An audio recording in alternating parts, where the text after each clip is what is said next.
Bonjour chers amis, je suis très heureux que vous m'ayez rejoint. Je veux vous poser une question dont je connais déjà la réponse. Avez-vous déjà fait face à des circonstances difficiles? Nous le faisons tous, que ce soit physiquement, financièrement, avec la famille, qu'il s'agisse de nos peurs ou toute autre raison. Eh bien, vous savez quoi? Nous pouvons nous épanouir au milieu des épreuves. Je vais partager avec vous quelques réflexions pour vous aider à traverser les périodes difficiles. Vous devez absolument écouter chaque minute de ce message. Bonjour, je suis Bélez Conley. Dieu vous voit, il vous aime, et peu importe ce à quoi vous faites face, il a les réponses. Bienvenue à l'émission d'aujourd'hui. Je vais vous parler de choses très pratiques. Et si vous les écoutez et les pratiquez, aussi simples qu'elles puissent être, elles peuvent aussi vous aider à traverser des périodes difficiles. Nous traversons tous des périodes difficiles. Ceci n'est pas une parole de connaissance, ce n'est pas une parole surnaturelle que j'ai reçue du Saint-Esprit, mais je sais qu'il y a des gens qui me regardent en ce moment. Vous ne savez plus quoi faire. Certains d'entre vous ont l'impression de faire du surplace et de n'être plus loin de leur perte. Vous êtes à bout de force et ne pouvez plus tenir longtemps. Eh bien, vous savez, Dieu a une réponse pour vous. Et je veux vous parler de l'épanouissement dans les épreuves. Je veux vous donner quelques pensées simples qui peuvent vous aider à traverser les périodes difficiles. La première est la suivante. Sachez que vous n'êtes pas seul. Vous n'êtes pas le seul à subir les choses qui vous arrivent. Vous n'êtes pas le seul à faire face aux obstacles que vous rencontrez. Vous n'êtes pas le seul. Laissez-moi vous lire ceci. C'est 1 Corinthiens, chapitre 10, verset 13. Il est dit, il n'y a pas de tentation. Et ce mot grec tentation ici peut aussi être traduit par test, épreuve, difficulté. Aucune tentation, aucune difficulté, aucune épreuve ne vous est survenue qui n'ait été humaine. Dieu est fidèle. Il ne permettra pas que vous soyez tentés au-delà de vos forces, mais avec la tentation, avec la difficulté, l'épreuve, il préparera aussi le moyen d'en sortir afin que vous puissiez, là, supporter. Nous ne pouvons rien traverser qui ne soit commun aux hommes. Une autre traduction dit « Aucune tentation ne vous est survenue qui n'ait été une tentation humaine ».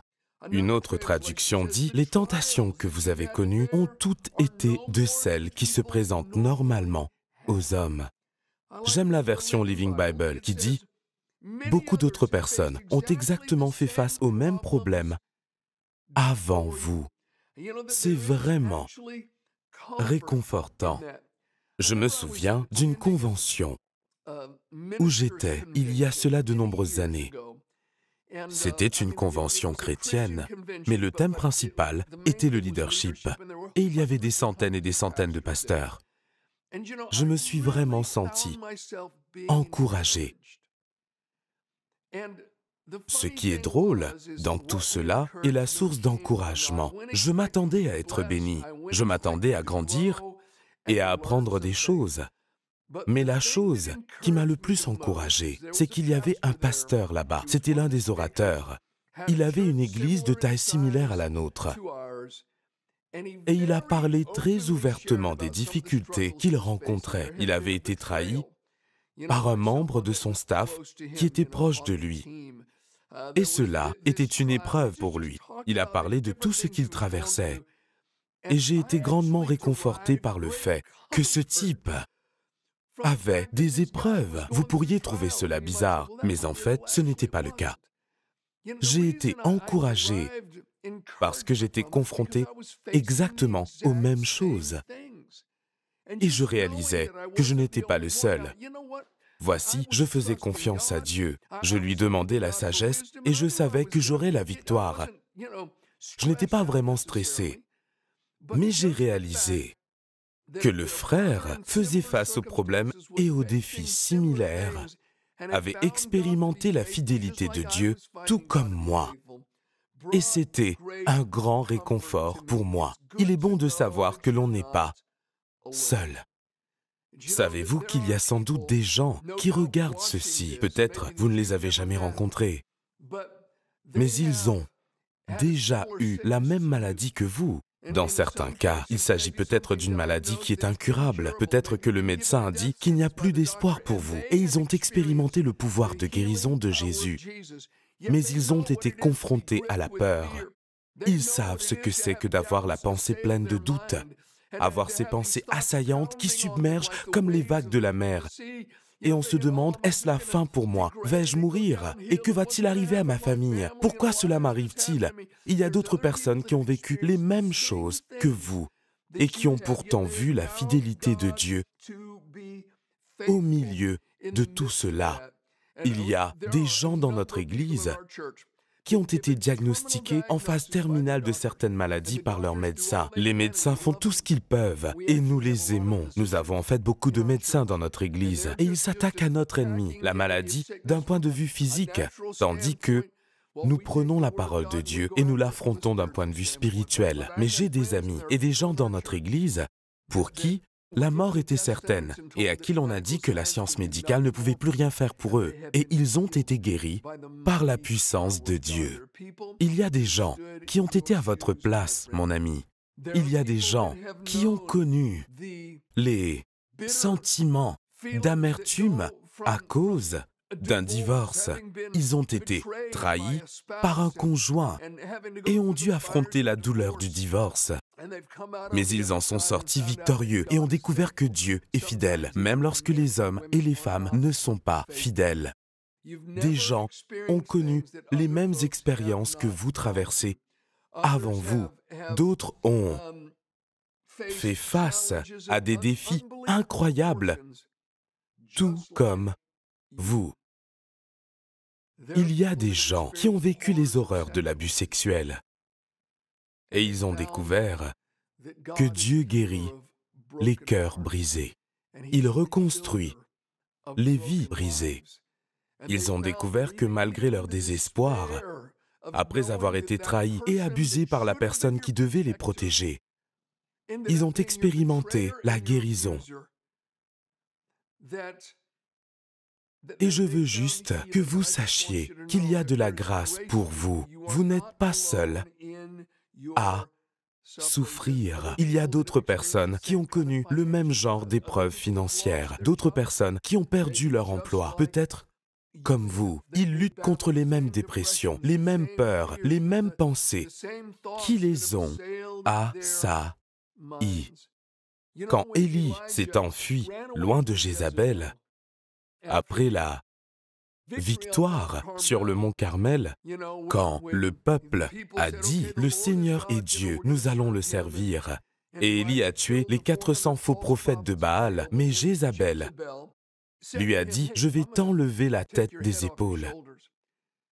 Il a couru, en fait, 160 kilomètres. Il s'est assis sous un génévrier et a souhaité mourir. Il était suicidaire. Il a dit, « Dieu, je suis le seul. Je suis le seul à te servir. Tous les autres t'abandonnent. » Dieu a dit, « Hé, mon petit, tu n'es pas le seul.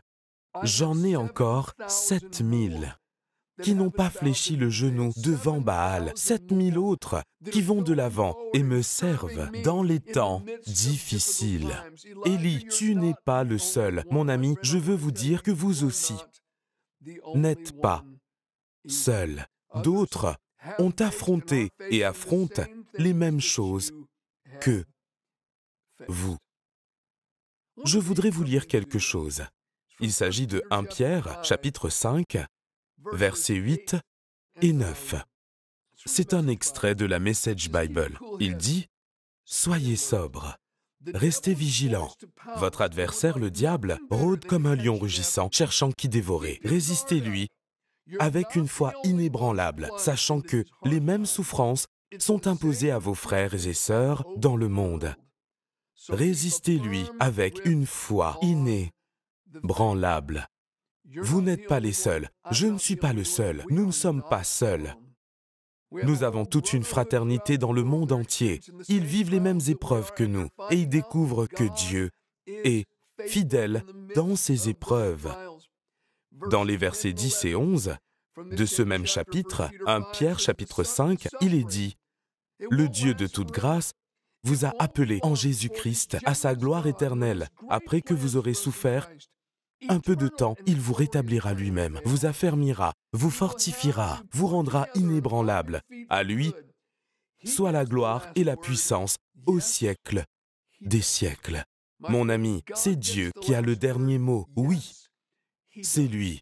Honnêtement, j'ai trouvé réconfortant de savoir que je ne suis pas le seul. Le diable aimerait nous isoler dans nos propres pensées, afin qu'on pense « personne ne connaît les mêmes problèmes que moi ».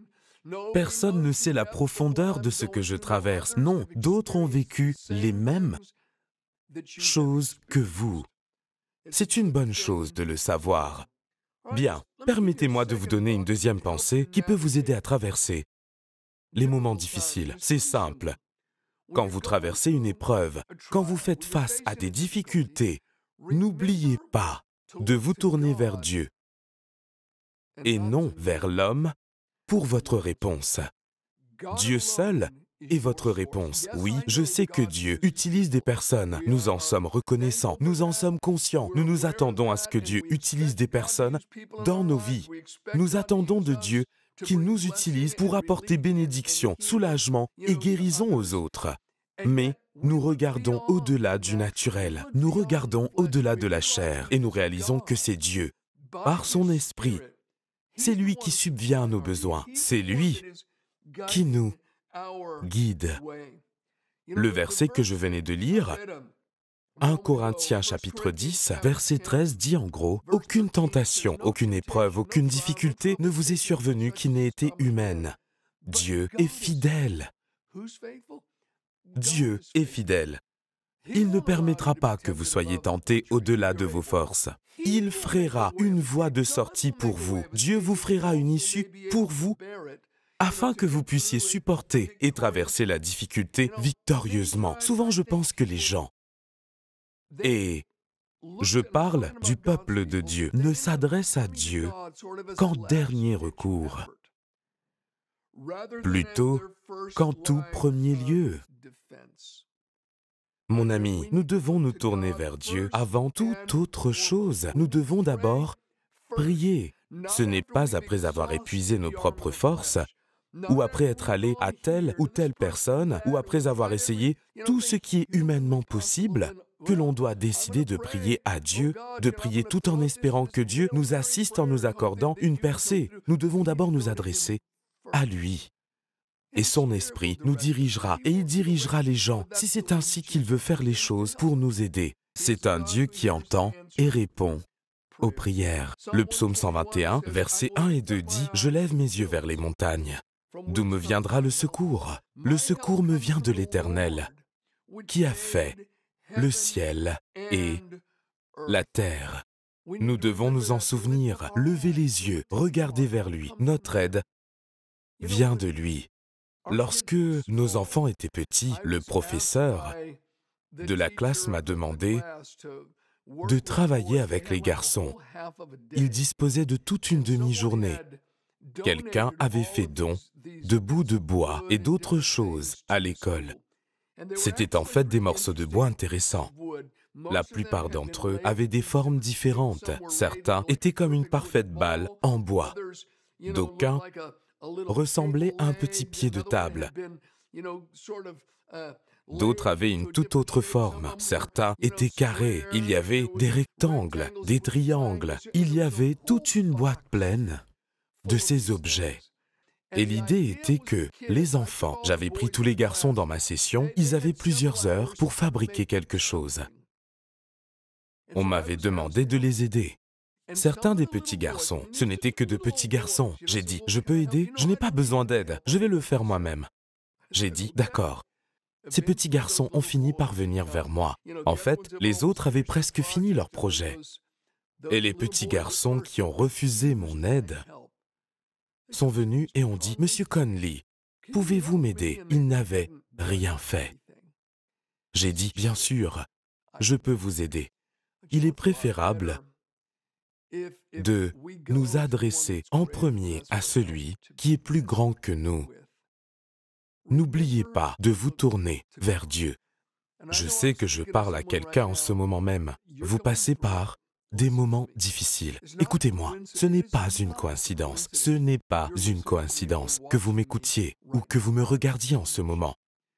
Dieu vous voit, il connaît vos difficultés, il connaît les nombreux échecs, il sait le stress que vous subissez. Et il veut vous aider. Et il est toujours préférable de s'adresser à lui en premier. Mais même si c'est en dernier recours, Dieu est un Dieu qui est plein de miséricorde. Permettez-moi de vous lire 1 Corinthiens, chapitre 10, verset 13. Juste une partie du verset. C'est la Passion Translation. Je l'adore. Elle dit « Et chaque épreuve est une occasion de plus de lui faire confiance. Car pour chaque épreuve, Dieu a prévu une issue qui vous aidera à en sortir victorieux. » Pensez-y. Chaque épreuve est une occasion de faire davantage confiance au Seigneur. Nous nous tournons vers lui. Chaque difficulté est une occasion de lui faire davantage confiance. Car pour chaque épreuve, pensez-y, Dieu vous a fourni une issue qui vous permettra d'en sortir victorieux. C'est ce que Dieu veut faire. Il veut vous faire sortir victorieux. N'oubliez pas de vous tourner vers lui. Très bien, laissez-moi vous donner une troisième idée. Pour vous aider à gérer les choses, quand vous vivez des moments difficiles, des épreuves et des tribulations.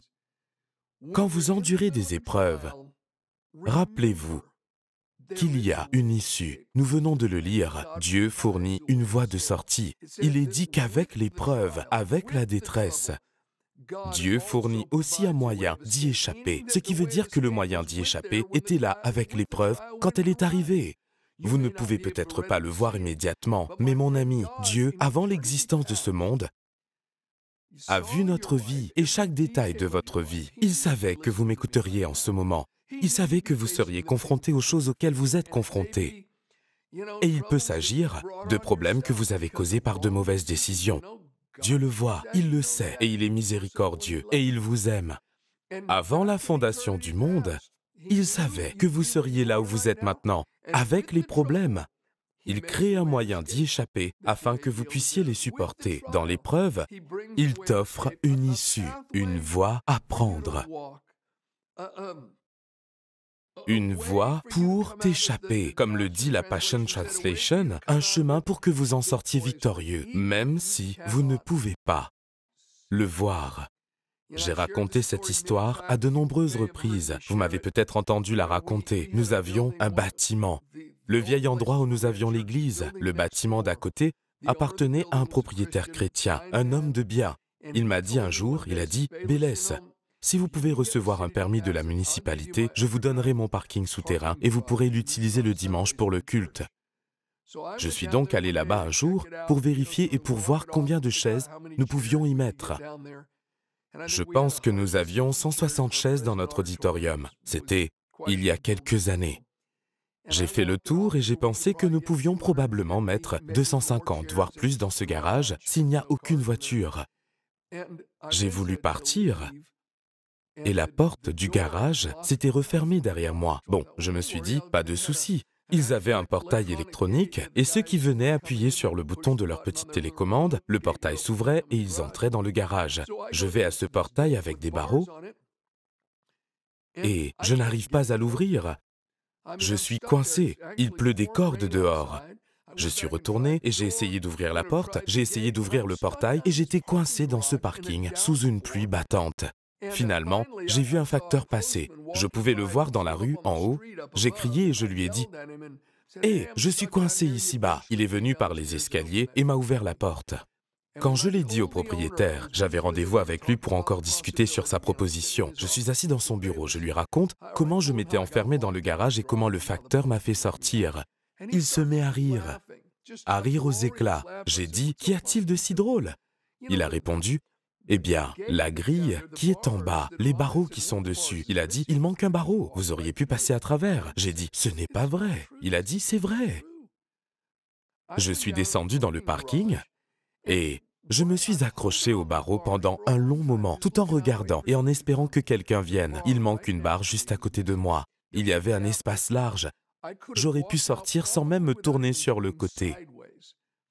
J'étais incrédule, je ne pouvais pas le croire, mais je pensais que j'étais coincé. Je pensais qu'il n'y avait pas d'issue, je ne voyais pas le moyen de m'échapper, même s'il était juste devant moi. Mon ami, quelle que soit la situation que vous traversez en ce moment, Dieu sait quoi faire. Dieu a une solution pour vous. Il y a un moyen d'y échapper. Un vieux proverbe dit que même le plus long voyage, un voyage de milliers de kilomètres, commence par le premier pas. Dieu sait quel pas vous devez faire. C'est juste sous vos yeux. Vous avez peut-être l'impression d'être coincé, qu'il n'y a pas d'issue. Ce n'est pas vrai. Les promesses de Dieu, sa promesse est que dans toute épreuve, toute tentation, toute difficulté, il crée un moyen d'y échapper. Priez, demandez à Dieu de vous montrer ce qu'il faut faire. Passez du temps sans précipitation dans sa parole pour chercher sa face et il vous guidera. Je veux prier pour vous maintenant. Si vous pouviez juste toucher votre cœur pendant que nous prions. Père, je prie pour mes amis où qu'ils soient. S'ils sont à l'autre bout du monde, s'ils se sentent complètement abandonnés et seuls, ils sont peut-être assis avec un groupe de personnes en ce moment et pourtant, intérieurement, ils sont isolés. Je prie pour que le réconfort de l'Esprit Saint leur vienne. Je prie pour que l'encouragement leur parvienne au nom de Jésus-Christ. Je te demande de les bénir, Seigneur. Je te demande de les aider en illuminant leur intelligence, afin qu'ils puissent voir la voie pour en sortir. Alors je pense au fait que Dieu crée une voie de sortie, qu'il a regardée à travers les couloirs du temps, qu'il m'a vu, qu'il t'a vu, et qu'il a tracé un chemin pour que nous puissions marcher dans chaque saison, quelles que soient les difficultés. Cela me rappelle une histoire. J'ai d'ailleurs la coupure de presse. J'ai vécu dans l'Oregon pendant environ 4 ans. Si vous êtes à l'extérieur des États-Unis, c'est un État qui se trouve juste au-dessus de l'État de Californie. C'est là que je suis venu au Christ dans une petite mission de rue. J'ai passé beaucoup de temps entre la ville où je vivais, qui s'appelait Ashland, puis il y avait une autre ville où nous devions conduire jusqu'à Klamath Falls, dans l'Oregon. Je me souviens que c'était une longue route déserte et il neigeait. Pendant un hiver, je me suis retrouvé coincé dans la neige sur cette route. Et des gars sont venus et m'ont sorti de l'endroit où ma voiture était coincée. Je suis tout à fait conscient des tenants et des aboutissants et de la longueur de la route. J'y ai conduit de nombreuses fois. Je l'ai traversé les jours de neige lorsque le temps était mauvais. Je l'ai traversé en été. Et je la connaissais très bien. J'ai reçu un article et je n'arrivais pas à y croire quand je l'ai lu. Un homme était mort sur cette route. Et ce n'était pas à cause d'un accident de voiture. Il avait un petit camping-car et il conduisait en hiver. Et à cause d'une chute de neige inattendue, il s'est retrouvé coincé sur la route. Je sais exactement où il était coincé. Dans son journal, il parlait du Seigneur et Dieu merci, il est allé au paradis. Mais il a écrit dans son journal, et il y a des extraits de son journal dans l'article que j'ai lu. Il a dit, « Je suppose que le Seigneur doit me vouloir ici.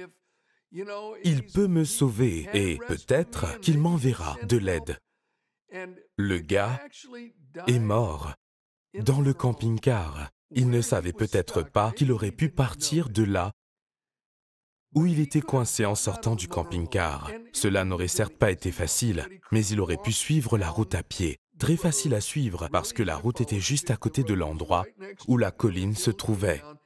Il aurait pu marcher sur cette route enneigée et il aurait peut-être eu de la neige au-dessus de ses genoux. Cela n'aurait pas été facile, mais en 3 ou 4 heures, au minimum, maximum 5 heures et demie, s'il était vraiment lent, il aurait pu marcher jusqu'à l'endroit où il y avait des maisons, où il y avait des gens. Il aurait pu marcher pendant des heures. Mais il pensait, d'après son petit journal, qu'il était coincé. Pourtant, il y avait un moyen de s'en sortir. Je veux juste vous dire qu'il y a une voie de sortie pour vous. Jésus est la grande porte de sortie. Il est la sortie de l'enfer. Il est le moyen d'échapper à la destruction éternelle.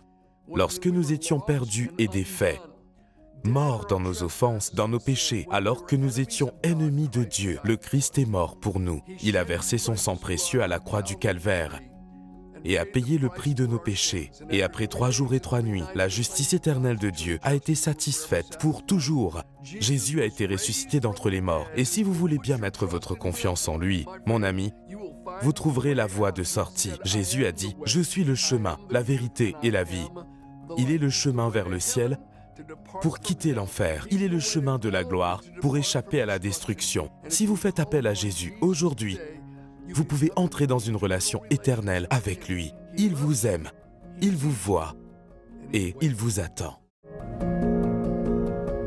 Avez-vous des questions sur l'émission ou est-ce que quelque chose vous préoccupe pour lequel nous pouvons prier? Alors écrivez-nous, notre équipe apprécierait avoir de vos nouvelles.